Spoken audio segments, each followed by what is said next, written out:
You might not care about people, but then you should examine whether you should be managing other people. You either have it or you don't, or you have to think about it deeply. A coach is also a great listener. You know, when I was in my 20s, I had my first job in a big corporation, and I had a boss.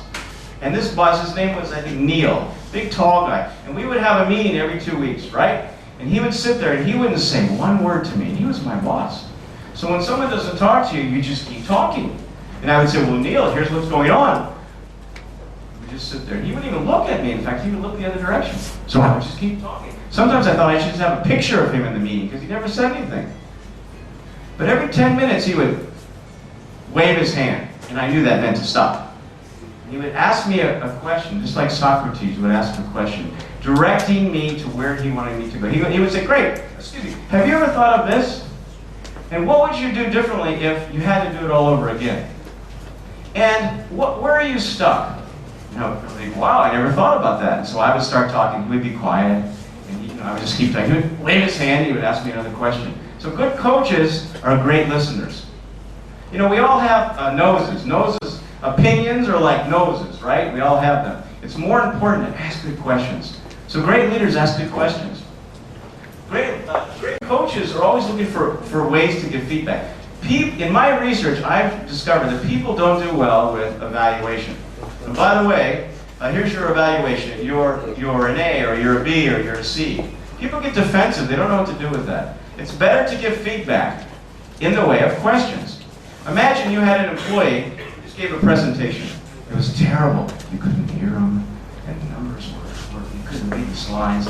And after the presentation, he's walking out. And you know when we make mistakes. We're our own worst critics. So he's walking out after the presentation, and you're his boss, and you run up to him and start yelling at him. What was that about? That was the worst presentation you ever gave. That's the wrong time to give feedback. It would be better to make a note. Talk to this person in 2 weeks when he's preparing for the next session. And then you'll ask him questions like, by the way, I noticed last time no one could hear you. What are you doing this time to improve your quality of your voice? So when we give people feedback, that's how they learn. And you want people to learn at work, not to feel like they're punished. When we feel like we're punished, we go to work and we're reactive, we're hiding. You know, we don't take risks, we're not creative. When you're a coach, and a good coach, you're very influential on people, so be careful. My first job, again, in my early 20s, I had a manager. He was 6 feet 8 inches, 300 pounds, a huge guy. And he would sit in his chair, and we would all sit in these cubicles. In California, they don't have a lot of offices. They have just chairs and moving walls. And he would get up, and his chair would squeak, and he would walk out, and he would lean over and look at all of us and say, have a great day, have a great night. And he would give us advice on the way out. He was a great coach. But be careful, when you influence people, things can happen. One day, now my boss was a very messy guy. His desk was so busy, you couldn't even see anything on his desk. Me, I'm different. I like to work on one piece of paper. When it's done, I go to the next. I have a clean desk. So he walked by my office that night and said, whoa, someone needs more work here.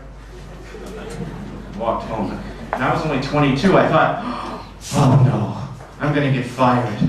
I went home and I thought, I better just prepare my resume. I was so afraid.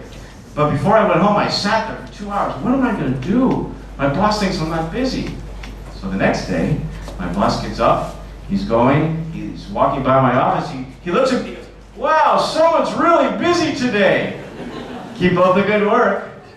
He didn't know, but just before he left, I took my garbage can and I dumped the whole thing on my desk. Coffee, food, it looked terrible. And it took like 2 hours to clean it up. But I did this for 3 days in a row. And I thought, you know, I think I need to work the way that feels most comfortable to me. The point of that story is, when you're a good coach, you influence people to change behavior in funny and positive ways.